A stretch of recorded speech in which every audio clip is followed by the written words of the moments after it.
So, a quick disclaimer for those watching this video, I do not like Battle Angel Alita, and I do not explain the movie from beginning to end like I normally do in my movie reviews for this channel. However, I do talk about the aspects and the characters that I dislike throughout the duration of this movie, explaining the flaws these characters have and why they don't fundamentally make sense. If you're into that, you are free to watch the remaining of the video. However, if you're not, don't watch this video. So, that's the disclaimer. Bye. It's Valentine's Day. No! You're gonna feel good. Please don't. I love Valentine's Day. Me too.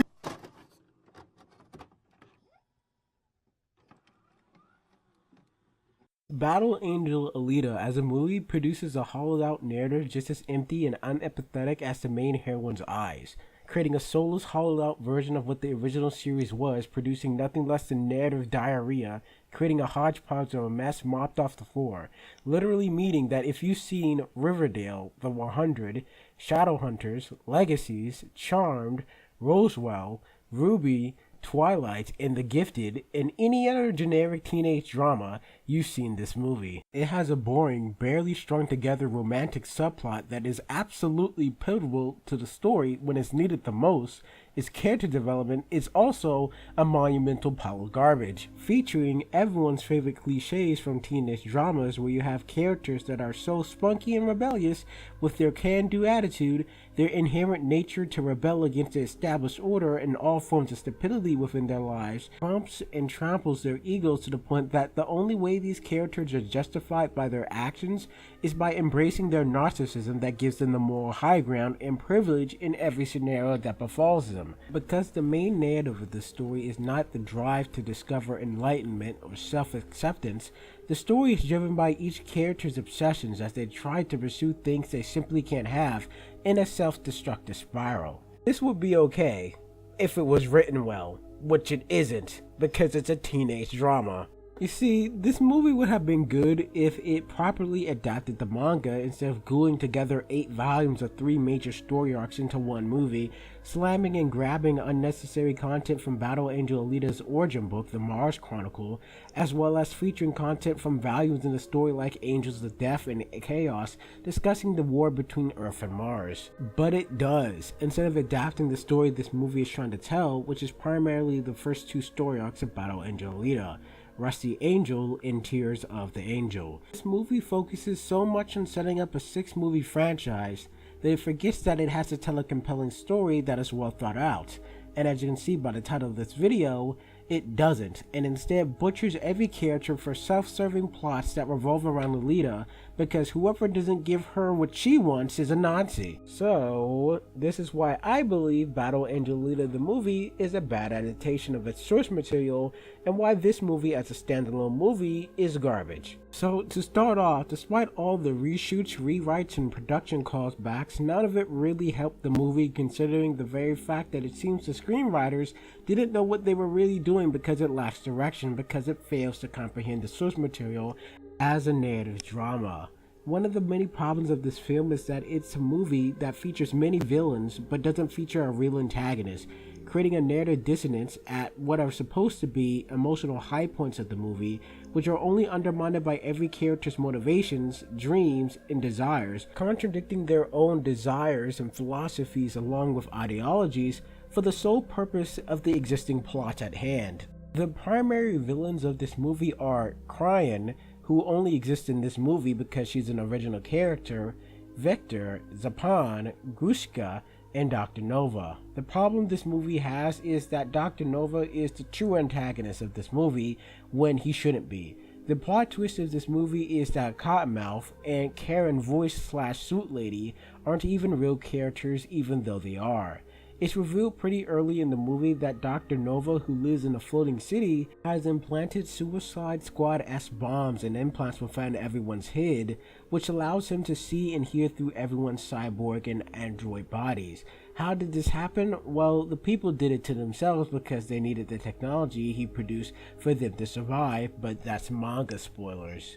So the point is, Vector's determination and motivation as an antagonist is driven as a character to do nothing but serve and appease Dr. Nova, because if he doesn't do it in this movie, he gets his head blown off, versus in the manga, where this plotline doesn't even occur, because in the manga, Vector does everything Vector does of his free volition because he's free. He forces children and people to do his scrapping because he gives them false hope for better lives he know they can't have for his own profit.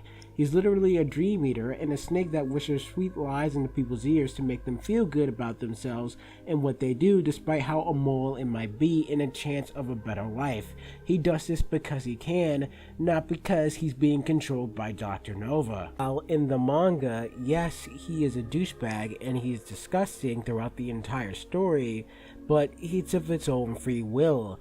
And in the manga, like the movie, he provides a service, giving hope to the hopeless, making profit from it, while in the movie, he makes profit from fear-mongering. To ironically quote Cottonmouth in this movie, as he said in all the trailers, he'd rather rule in hell than be a servant in heaven. But the irony is, his character is nothing but a servant to Dr. Nova throughout the duration of this entire movie. He doesn't do anything that isn't to serve him. He does literally everything that he does in this movie to make sure he gets what he wants and that he's happy. And that got him killed by the end of the film, because there's a lot of dramatic irony in this movie. In fact, by the end of this movie, we don't even understand Dr. Nova's motivations and why he would want Alita, considering the very fact he threw her away! Now, we'll talk about this a little bit later if I decide to actually talk about it, because I'm not really sure. But to simply make a point, Vector's character from the book is completely watered down in this movie as generic henchman number one that gets stuff done and controls all the other henchmen.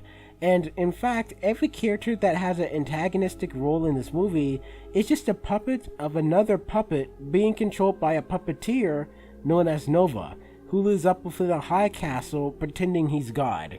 Now, as for the character Karen Voice Lady, otherly known as the character Korean in this movie, her character is literally a garbage bin, until she isn't, for the sake of the story, serving the whims and wants of the main character, Alita. But funny enough, Korean is literally a white lady in a lab coat, and she does science things because she science is good. And like the Venom movie, any white person in a white lab coat is an evil or moral scientist without any morals and conscience, because they are in every movie. Korean is such a walking pile of vomit, she might as well likes to torture children and homeless people to achieve her own scientific ambitions on her resume, right besides will forego ethics and be inhumane because I'm evil for the sake of being evil until I'm not. Korean's character is so poorly and abysmally written, the screenwriter never once mentioned nor brought up the idea that yes, she could do all these evil things, but should she? She helps and assists serial killers, murders gaggle of innocent people, enhances the weapons of mass murderers, and fixes motorball matches so her employer can reap the benefit of harming and killing innocent people trying to play a somewhat honest sport, and all because she wants to go home to the floating city. Then, this movie wants to turn around and say the reason why this character, despite how evil she is, helps Alita and Hugo in the very moment of the desperation at the end of the movie is because she forgot she was once a mother too, and she dies happy knowing she did a good thing? Get that bullshit out of here! Every scene this character has been in the entire movie, despite the last one she's in, has her manipulating people or doing evil things. Now I'm supposed to believe, and I'm supposed to suspend my suspension of disbelief, because this character remembered she was once a parent of a dead child? So, out of the blue, ex machina, dangling my disbelief of my left nut, she decides to save Alita and Hugo because it's the right thing to do, and motherly instinct? What about everyone else she's killed? What about all the characters that she helped kill, being a direct associate with murder with the literal serial killers that ran around the entire city, killing and chopping up people's bodies? What about any of that? And on this one occasion, because you met Alita and you only had like 2 interactions with her character, you decided you're gonna help her because you remembered that she was a mother too? What about all the fucking people that died throughout the movie, huh? This just doesn't make sense. Where's this character's motherly instinct then? Or does that motherly instinct only apply to the plot because Alita's the main character? Only because Dr. Robotnik, who is Dr. Ito in this movie, but I will continue to call him Dr. Robotnik because I can.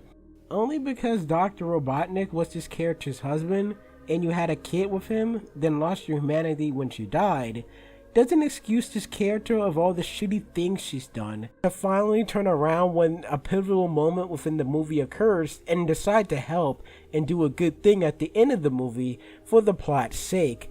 It doesn't make sense, it's forced character development, and it's only a MacGuffin the story uses so the story can continue on. Of course, for the sake of the plot. The really funny thing about her character is that she has free will.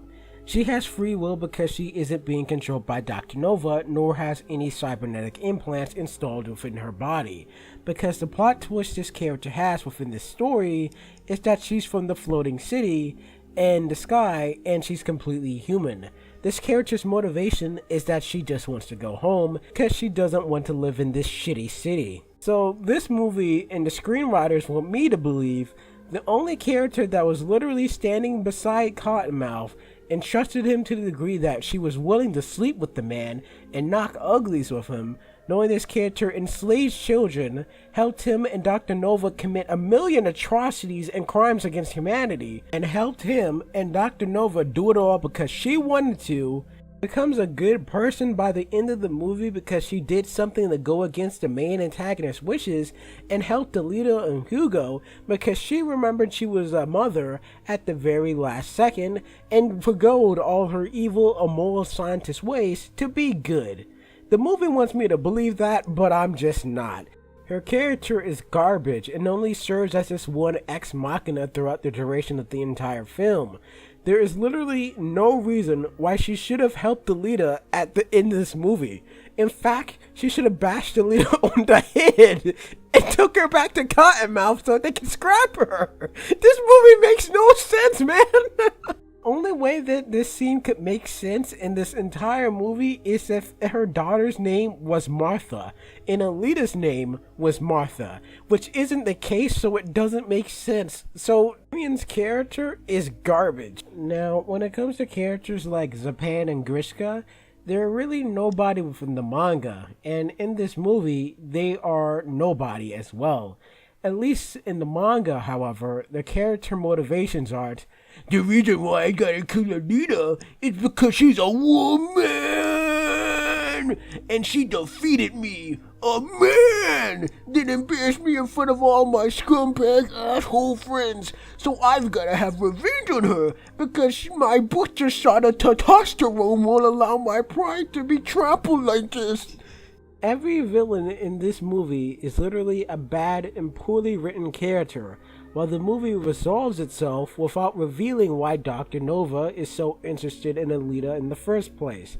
Considering Alita was found in the landfill of garbage underneath the floating city, why would Nova be interested in a girl that he deliberately threw away, which contradicts the entire purpose of this movie? This movie doesn't make sense, and everyone's motivations are meh at best and barely functional at worst. Now, before talking about characters like Alita, Hugo, and Dr. Ito, who I've been calling Dr. Robotnik throughout this entire video, let's have a quick conversation about what a hero is by talking about what a hero is not. A hero is someone who is not a god or an idea. The thing is, a hero is a person who lives with everyone else in a neighborhood, in the streets, with the people. Someone who is always around but barely recognized or noticed as an individual. A hero is more than just a soldier who puts their lives before others, being the order that quells the chaos, allowing the people to sustain normalcy in our way of life. They aren't someone idolized for their courage and strength. A hero is a person who wishes and dreams they can do more than they already can do, then actually does it. A hero does what must be done at the consequence that they might not have. A hero does the right thing because they can, and they do it, and they do it again and again because they choose to do it, and they can. So, with that in mind, anyone can be a hero. A hero is someone who cares for another human being and cares for their well-being at every opportunity, even though they might have to surrender themselves to defeat and suffer willingly because of it. A hero is someone that takes the risk of putting themselves in danger. At the vein, there is no possible chance of reward. That is literally everything Alita is not as a character, because Alita isn't a hero in this movie. She's the cause of everyone's suffering because of her own obsession, and the movie embraces this idea that her self-destructive nature is a good thing, as she swears bloody revenge on Dr. Nova for killing her Huckleberry Finn because they were in love. And he was a fucking serial killer. But he didn't kill anyone, he just cut off people's arms and legs and just left them in the street to die. This is the man that the main character Alita is in love with. And she has this big grandiose speech earlier in the movie how, oh, I'm not gonna stand by and let evil reign. I'm gonna stand there and vanquish evil. I'm gonna stand up for the people. But here she is as a character macking on the lips of evil and justifying it because she's in love with the man. Get that bullshit out of here. This doesn't make any sense. The sad thing is, simultaneously, it does. Because this movie doesn't portray any character with actual personality, like I said in the start of this video, Alita in this movie, like every teenage drama such as The Gifted for example, is a character solely justified in her actions because of her narcissism and her ego that constantly gives her the moral high ground in every situation. And from my point of view, the high ground is evil, especially if you're getting rewarded for every bad action you take within the movie. So, talking about the main leads now, first and foremost, Dr. Robotnik is the worst father ever. He doesn't even have a character. He could have been given a role of a dog, and his role in this movie wouldn't have made much of a difference, because he doesn't serve any dynamic purpose in this story besides picking up Alita after she's fallen down and giving her a bunch of gifts because she doesn't deserve any. So this character's backstory is this. He and Karen Voice Lady once upon a time had a child whose name wasn't even Martha, who was murdered by a motorboard player after he came bursting in looking for drugs in his office because Dr. Ito owns a pharmacist shop where he works on people and heals people. Following this devastating event where his daughter died, and following this, Creon, his wife, decided to go work on her, a moral science experiment, while Dr. Robotnik as a character grew positively. And as a person, he began to embrace life and help as many people as he possibly could as he suffered from clinical depression, which he treated with alcohol. But as time went on, he slowly managed to pick up his broken pieces, becoming someone better than he once was.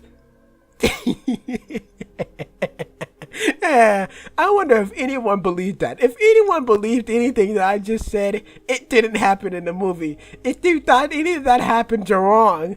Well, you're half wrong anyway. Like we discussed priorly in this video, the reason why Dr. Creon is now doing moral scientist experiments is due to the very fact that she lost her humanity when her daughter died, which we talked about earlier in this video. But what actually happened when it came to Dr. Robotnik's character is that he simply became a mass murderer, which is honestly no biggie considering being a mass murderer within this world is okay if you have the right credentials. He became what is known in this world as a bounty hunter or a hunter warrior, and he got revenge on the person who killed his daughter the next day, which is understandable. Now, within the world of Battle Angel Alita, there is no police authority, meaning that there's no FBI or constables or NYPD. What this world simply has is an authority known as the Hunter Warriors. The Hunter Warriors are bounty hunters that kill individuals who are deemed unfit for society. Very much like Judge Dredd, you are prosecuted and executed on the spot depending on what your crime. Now, unlike Judge Dredd, which we know have ISO cubes and people get stored in suspended animation, within this series you're just straight up killed. If you're a rapist, you die. If you're a murderer, you die. And it's simple as that. Once a crime is committed, a robot will investigate, and upon sufficient evaluation, that robot will report to the master server. The master server will put a bounty on the individual that committed the crime, and that person will be killed for profit. So this entire society is self-sustaining in the sense that they police themselves at the detection of other robots. Going back to what I was originally saying, Dr. Robotnik killed the man that killed his crippled daughter, but he continued to kill people based on the flimsy justification that there were more people out there that were similar to the man that killed my daughter, so I just kept on killing people because it made me feel good, but it really didn't. Now, this logic only makes sense if you're Frank Castle, but not for this character, especially for his contradictory beliefs that are displayed throughout the duration of this movie. Now, if you're wondering how this is handled in the manga, in summary, there's a part of this character that just likes hurting people, because that's what he is, and killing these individuals that are undeemed and unfit for society are much of a catharsis release for the character than actual justification the reason to hurt someone. Dr. Ito in the manga is a character who's willing to snuff out the wolves of society to create a stable one if need be, if it means to hurt people in the process. And he didn't have that bullshit "I have a crippled daughter" backstory. But speaking of that very specific backstory, we're going to talk about it right now. Now in this movie, several things are explained to us the viewer. 1. The reason why Dr. Robotnik hates Motorball is because it killed his daughter. 2. He doesn't want Alita to be a bounty hunter and a killer because that's what she is by nature as a war machine. He just wants her to live as a normal girl. 3. Dr. Robotnik is imprinting his own dead daughter onto Alita because he cares for Alita. So, with these ideas now established, would you, or would you not, A. Be supportive of your daughter's career as a professional motorball player and help her during races where she might be killed? B. Be supportive in your daughter's career as a bounty hunter who kills people while smiling like a psychopath, also risking the chance she might be killed. C. Reward your daughter with a sophisticated battle armor that's beyond your understanding instead of putting her in a hand-me-down robotic exoskeleton when she was almost killed by Grishka. D. Encourage violent behavior and self-destructive activities because that's the only rational way to solve problems in this post-apocalyptic society. E. Support your daughter in her endeavors to undermine your authority. And finally, F. All of the above. Take your time, choose your options, because when we come back from our short commercial break, we'll discover what Dr. Robotnik picked. Yeehaw!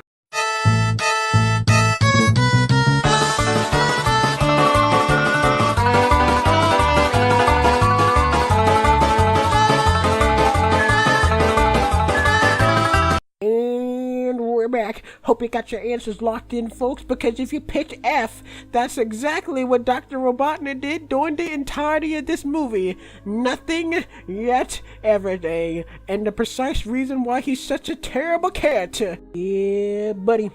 Someone tell me I'm crazy and that this doesn't sound right.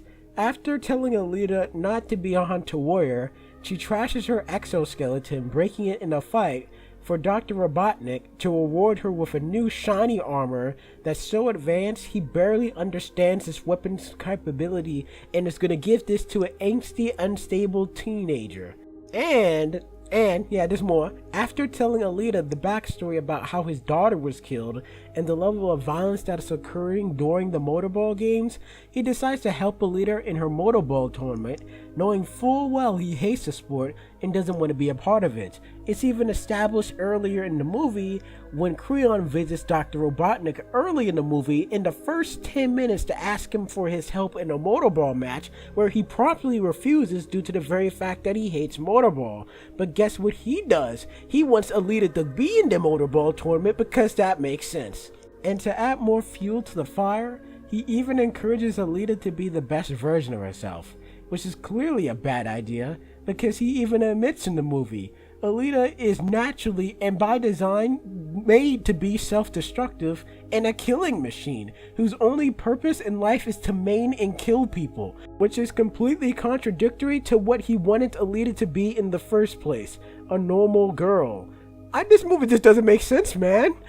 All the while, Alita disobeys every order this man gives, including the most trivial of tasks like coming home at curfew because there's a serial killer cutting up robots outside at night. So your adolescent teenage robot XJ9 or whatever you want to call her doesn't come home by curfew, and you're left sitting there in the dark at night thinking to yourself, deliberating whether or not she was chopped up by a psycho killer or just late. It's pretty concerning when one of your supporting main characters doesn't care to enforce any of his rules or his beliefs because the main character told him not to. That's stupid. This movie just doesn't make sense, man. Dr. Robotnik overall is just a terrible character. To have something as emotionally endearing as his poor sick crippled daughter being killed cliche as a backstory, then to give a complete stranger his dead daughter's exoskeleton to live in, to watch that object of sentimental value get destroyed and misused while not enforcing your core beliefs as a character, is a badly written character.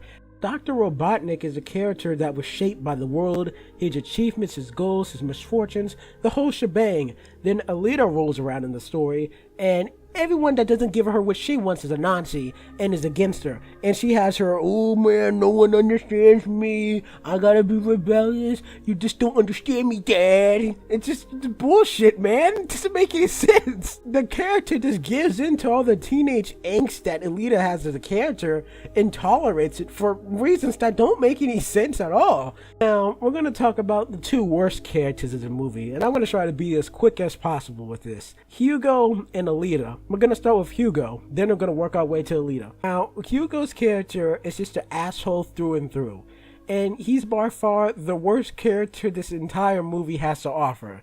He's worse than the actual serial killers in this movie because he and his friends are fucking the Bay Harbor Butcher.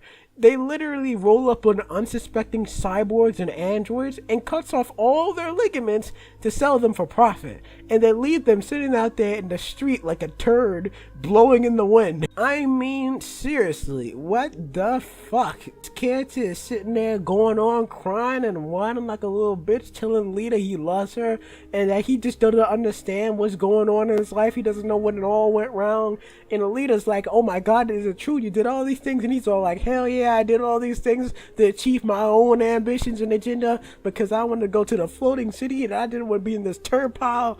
And here Alita is sitting there crying with him like he's some piece of shit to be sympathetic about. It's embarrassing how badly this section of the movie's written. The movie overall has bad dialogue, but this is the the worst part of the movie. This is like the worst part. Okay, right? So Hugo is being held by Alita because he got stabbed like 3 times and he's dying, right? And Hugo's just pouring his heart out to Alita, telling about all the horrible shit he's done. And Alita's all like, you're a murderer. This can't be true. And Hugo sits there and says, well, technically, I didn't kill anybody. I just chopped off their arms and legs. When I left, I swear to God they were alive. Technically, I didn't kill anybody. You chopped off a man's arms and legs.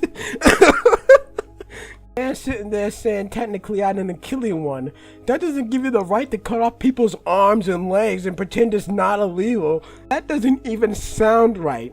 And apparently, Alita and Hugo believe otherwise. And his character actually wholeheartedly believes he did nothing wrong. And he doesn't understand why people are trying to kill him. It's like the best part. It's the worst part of the entire movie. Now, at this point in the movie, Alita's been talking some big game in the sense that, you know, she has a big speech about how she's standing up, making a stand for all the people and against evil and all this, yada yada that, yada yada this. And here's the most evilest man in the entire city who chops out people's arms and their legs and leaves them in defenseless states, standing right there in front of her. Guess what she does? She decides to love him, and she saves his life, man. It doesn't make any sense whatsoever. In the manga, there's so much complexity to the characters that it does make sense. But in this movie, it makes 0 sense whatsoever. I'm not even trying to wrap my head around how fucked up you gotta be to love someone who chops off someone's arms and legs and says, well, I didn't kill anyone, so technically I'm not in trouble. It's so stupid. It's so stupid. When the character said it, I was just bawling hard. But to get back on track, because I've been going off script for about a minute, ultimately this character just doesn't give a fuck about anyone but himself and his obsession of going to the floating city.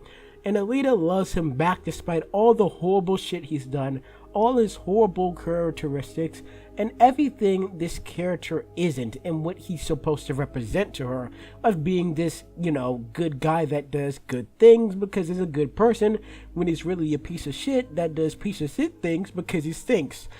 Second funniest part in this movie is that Dr. Robotnik admits that society's vermin needs to be called out.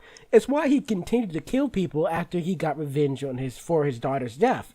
Then, this piece of shit rolls on his front door, begging for help, and he's hitless and everything, and he gave him an exoskeleton body to help him. Does that make any sense? Remember Dr. Robotnik's character we talked about early in this video? Does that sound like a man that would help a criminal who cut off arms and legs of people? And apparently it didn't click into Dr. Robotnik's mind that the parts Hugo was selling him were actually parts of human beings that were cut off that he was using to help other people. Which means literally, the scrap parts Hugo was selling Dr. Robotnik were stolen pieces of cyborgs that were stolen by him, which were given to Dr. Robotnik, which were redistributed in his free clinic. Man, this is some Hannibal Lecter shit. But the point I'm trying to initially make here is Hugo's character is a massive dick. And he's practically Hannibal Lecter, as we can see, and he's just a cliche bad boy who does bad things, but gets changed by Alita, who he has a massive boner for, and would do anything to be inside of her. But he's a massive asshole with nothing likable about him. There's even a moment within this movie when he thinks about scrapping Alita for parts, but doesn't because the romantic subplot told him not to, and because his penis told him not to as well.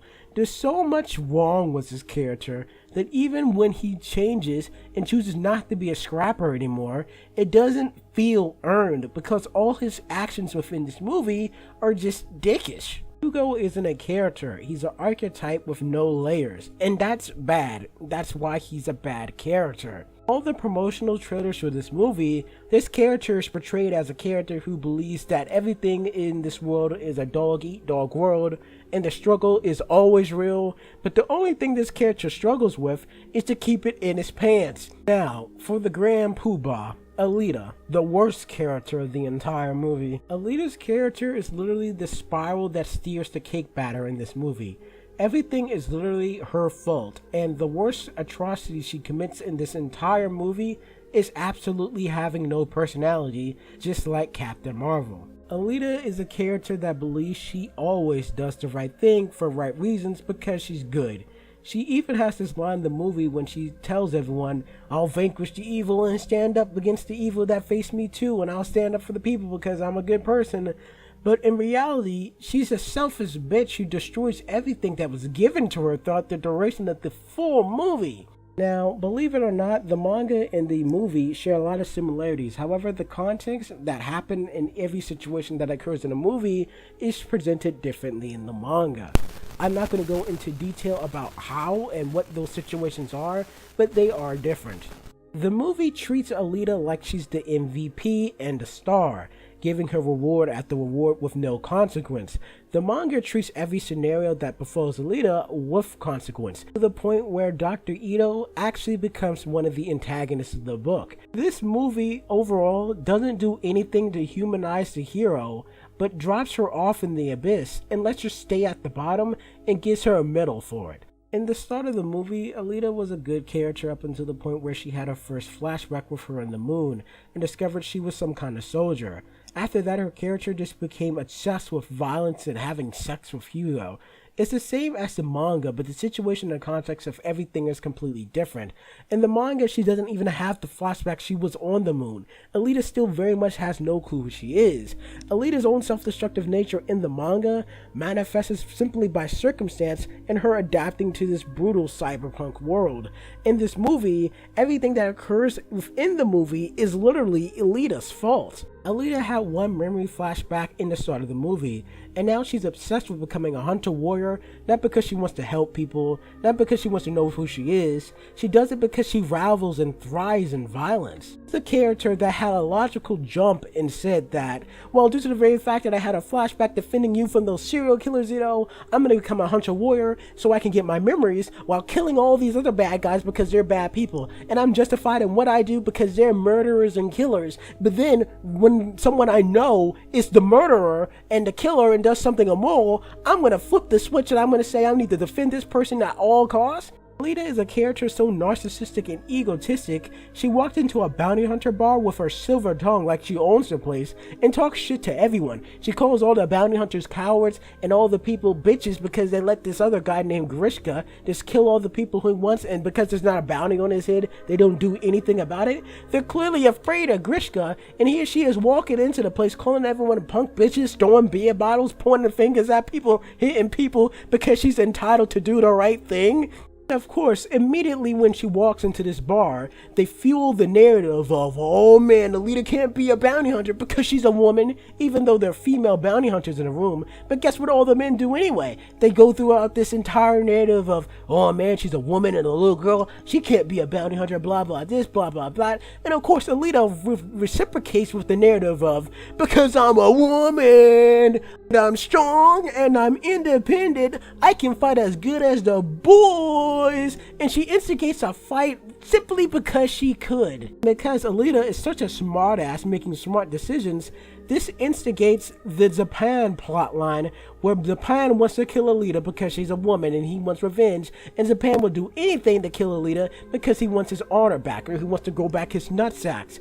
And this is the thing that kills Hugo's character, is Alita was a normal fucking person and just walked into the bounty hunter bar and said, okay, look guys, this guy called Grishka, he's pretty dangerous, I need your guys' help to stop him because I don't think I can do it alone. Instead of walking in there like she had her nutsack hanging out and fighting people left and right because she can and she wants to show how much balls she has, Hugo would have never fucking died. But she had to go up there, and she had to go up to the toughest guy in the room, which is Japan. She had to throw him across the room, throw beers bottles at him, so you tell all this tough shit about you don't earn that sword, you don't got any honor, the full 9 yards. Of course she had to instigate that, and that kills Hugo. It's the spiral that starts everything bad for every character in this entire movie. The manga even admits that Alita had a part to play in Hugo's death. Even though Hugo's death was inevitable, it wouldn't have happened anyway.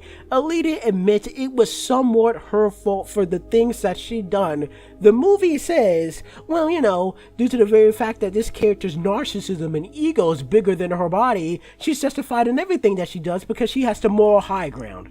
In fact, she's so high on the mountain, she's rewarded for all her destructive tendencies, she's rewarded for all the chaos she creates, she even, gets her body destroyed by Grishka, and there isn't some introspection or maybe that I was wrong, there isn't a thought that, hey, I almost died, maybe I need to rethink this. It's immediately snappy, smirky, smug girl who says cute things while she fights, and, has no consequences because she's a powerful one. This is a terrible movie, and Alita is a terrible character. She doesn't even tell the Dr. Robotnik character that I'm sorry I destroyed your daughter's body. I know this had sentimental value to you and I destroyed it.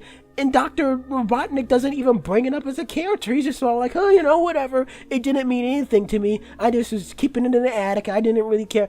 This movie undermines every character in the manga and what they ultimately stand for. Dr. Robotnik doesn't have a daughter in the manga, but the point is, it was supposed to mean something for this character, especially an original idea like that. Just imagine that. If you had like your daughter died in a car accident or something like that, and it's like the last vestige of your daughter was this t-shirt, and someone just runs in your house and spills coffee all over that t-shirt, is it, oh well, my daughter's dead, and you spilled things on the sentimental, thing I had of my daughter?